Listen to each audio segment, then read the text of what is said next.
বিসমিল্লাহির রহমানির রহিম। আমার সম্মুখে সিএনজি অটোরিকশাটির মাঝখানে যে দূরত্বটি দেখতে পাচ্ছেন, এটাই আমার ব্রেকিং দূরত্ব বা ব্রেকিং ডিস্টেন্স। ব্রেক প্যাডেল চাপার পর গাড়িকে পুরোপুরি থামাতে যে দূরত্ব প্রয়োজন হয় তাকে ব্রেকিং দূরত্ব বা ব্রেকিং ডিস্টেন্স বলে।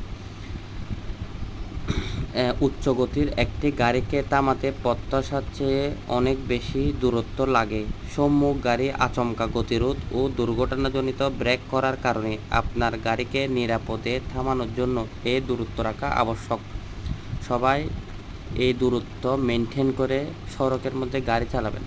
ধন্যবাদ।